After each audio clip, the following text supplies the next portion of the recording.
आज शिक्षक दिवस के अवसर पर doctor Ravindra Usha Sen charitable foundation की ओर से फुसरो स्थित न्यू भागलपुर मध्य विद्यालय की सभी 18 शिक्षक एवं शिक्षिकाओं को भगवत गीता और गुलाब का फूल देकर सम्मानित किया गया। साथ ही साथ बच्चों के द्वारा बनाए गए प्रोजेक्ट को देखकर डॉक्टर उषा सेन ने काफी तारीफ करते हुए उनका उत्साह बढ़ाया। इस दौरान डॉक्टर उषा सेन ने अपने संबोधन में कहा, पहले गुरु शिष्य परंपरा से ज्ञान की शिक्षा मिलती थी। गुरु अपने बच्चों को किताबी एवं प्रैक्टिकल दोनों शिक्षा देते थे। गुरु अपने शिष्य को गुरु सेवा के साथ साथ गौ सेवा, खेती बाड़ी के अलावा शास्त्र ज्ञान सिखाते थे। अभी समय के साथ सब कुछ बदल गया है। अब बच्चों को अपने गुरु के साथ वह लगाव नहीं है जो पहले हुआ करता था। इस विचार पर सुधार की आवश्यकता है। मौके पर डॉक्टर उषा सेन के द्वारा निर्माण कराए गए राधे श्याम गौशाला के अध्यक्ष ललित अग्रवाल, सचिव नवीन गोयल, कोषाध्यक्ष सुशील अग्रवाल, रंजन सिंह, जवाहर साहब, निर्मला देवी आदि मौजूद थे।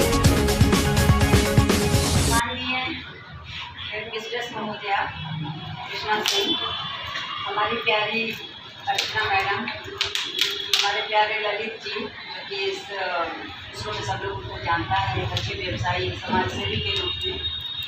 बाकी हमारे राधे श्याम गौशाला के माननीय सदस्य नवीन गोयल जी, सुशील अग्रवाल जी और रंजन, जवाहर और हमारे मीडिया के बहुत ही अच्छे और बहुत समाज सेवी भी हैं, वो मीडिया के भी हैं और समाज सेवी भी हैं, सुभाष ठाकुर जी। सबको आज शिक्षक दिवस की मेरी तरफ से बहुत बहुत शुभकामनाएँ, मंगल कामनाएँ और प्यारे प्यारे बच्चों, आप लोग को बहुत आशीर्वाद और बहुत मंगल कामनाएँ।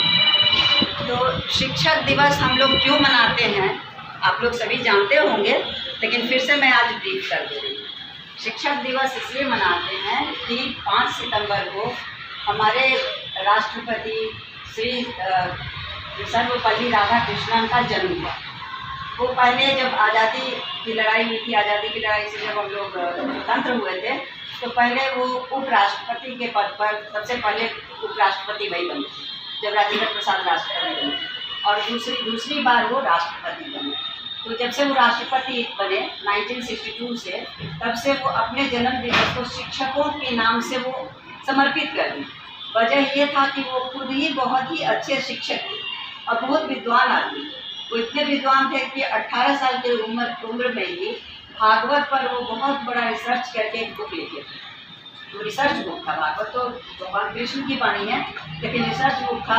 और तब से लोग वो अपना जन्मदिन को समर्पित कर दिए शिक्षकों के लिए, क्योंकि एक समय था जब हमारे यहाँ हमारे सबसे बड़े गुरु कौन माने जाते हैं? विश्व गुरु आप लोग जानते होंगे, नहीं जानते तो मैं बताती हूँ, भगवान श्री कृष्ण। विश्व गुरु भगवान श्री कृष्ण स्वयं, उनसे बड़ा कोई शिक्षक नहीं है। क्योंकि महाभारत जैसा युद्ध में आदमी बहुत ज़्यादा उतावला होता है, क्रोधित होता है, सब कुछ होता है, पर वहाँ पर भी वो शिक्षा देने के लिए स्थिर थे, जो कि शिक्षकों का लक्षण होना चाहिए। वहाँ वो स्थिर थे और स्थिर से सारा चीज़ अर्जुन को एक शिष्य के जैसा उसको समझाए थे, जो कि आज तक 5000 वर्ष से भी ज़्यादा हो गया श्री कृष्ण का आए हुए, लेकिन आज तक जो वो शिक्षा हम लोग के लिए, उनका एक एक श्लोक हम लोग के लिए मार्गदर्शक है, यदि हम लोग रोज पढ़ें, रोजाना पढ़ें। बाद में हमारे यहाँ गुरुकुल की ये आई परंपरा। गुरुकुल में हमारे लोग बच्चे लोग पढ़ने जाते थे, जहाँ की घर छोड़ देते थे वहाँ जाते थे, वहाँ झाड़ू पोछा तो छोड़ दीजिए, गुरु की सेवा भी करते थे। देर रात तक गुरु का पैर दबाना और उनसे शिक्षा ग्रहण करना, लेकिन उन लोग से ज़्यादा शिक्षित आज के बच्चे नहीं हो पाए, क्योंकि आज के बच्चों के मन में ये मनोवृत्ति हो गई है कि स्कूल जाना है तो बस खाली पढ़ना है, पढ़ लिख लेना है, किताबी ज्ञान प्राप्त कर लेना है और वापस घर चले आना है। शिक्षक से और कोई मतलब नहीं। इतना ही मतलब है कि शिक्षक हमको पढ़ा दे और हम पढ़ें, साइंस पढ़ने, आर्ट्स पढ़ने, मेडिकल पढ़ने, इंजीनियरिंग पढ़ने, इससे ज़्यादा मतलब। तो ये जो दूरी हो गई ना शिक्षक और स्टूडेंट के बीच में, इसकी वजह से हमारी शिक्षा खराब हुई। तो हम इस शिक्षा को, जो शिक्षा प्रणाली हमारे सरकार की है, इसको हम बुरा नहीं मानते, इसको बहुत अच्छा मानते हैं कि आपको यदि दिया गया समय कि आप स्कूल में सफाई भी कीजिए, बाकी काम भी कीजिए, शिक्षक जो कुछ आपको कहते हैं उसको भी कीजिए और फिर आप शिक्षा भी ग्रहण कीजिए। तो सब चीज़ का समय है, यदि समय आप निर्धारित कर लीजिएगा तो ऐसा नहीं है कि आपको शिक्षा के ग्रहण करने के लिए आपको समय नहीं मिलेगा। आपका जो दिन का 12 घंटा है, उसमें से आप पूरा शिक्षा के लिए निर्धारित कर लीजिएगा समय, तो शिक्षा जरूर मिलेगी। अर्चना मैडम के बात पर ये मैं बात बोल रही हूँ, क्योंकि उन्होंने कहा कि हमें समय कहाँ मिलता है, हम तो दिन भर ये करते हैं, आते हैं, सफाई करते हैं, खाना दोपहर का खाना खाते हैं, ये करते हैं और चले जाते हैं। नहीं, ऐसी बात नहीं है। पहले तो एक समय था जबकि गुरुकुल में सब कुछ करना पड़ता था। गाय रखा जाता था, गाय का दूध दूहने से लेकर उसको कुट्टी चारा खिलाने से लेकर बाहर से लेकर आना पड़ता था सब कुछ, और वो खिलाने से लेकर खेती बाड़ी करने से लेकर सब कुछ स्टूडेंट को करना पड़ता था।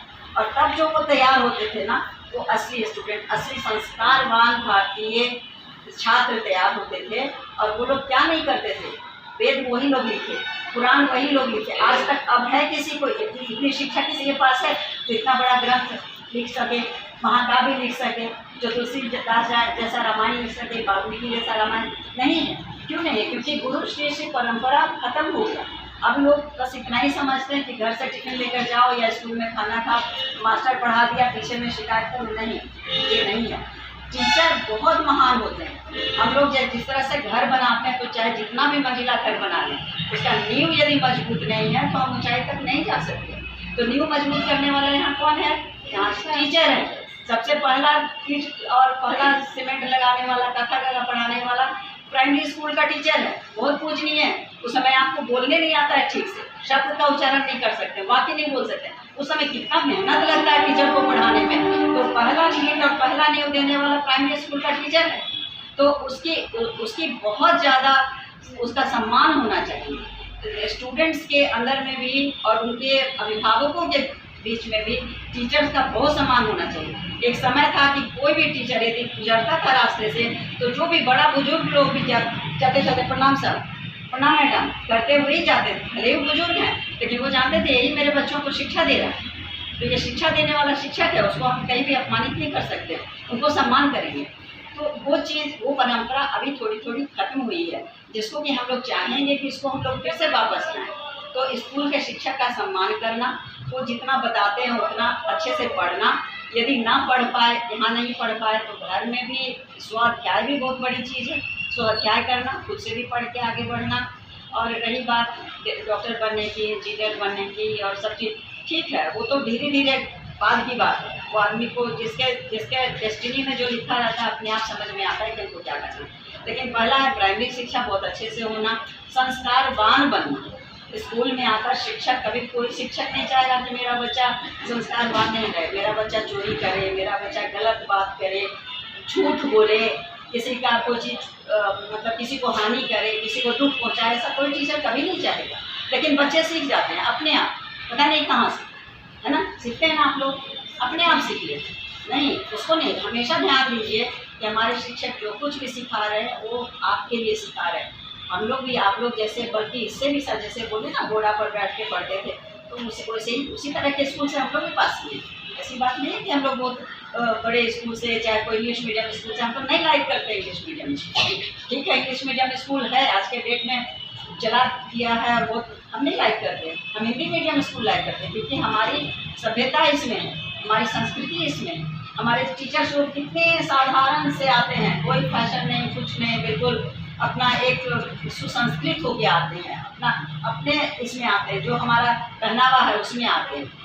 हमारे जो टीचर्स आते हैं वो उस तरह से आते हैं कि देख के ही पता चलता है कि हमारे गुरु हैं टीचर।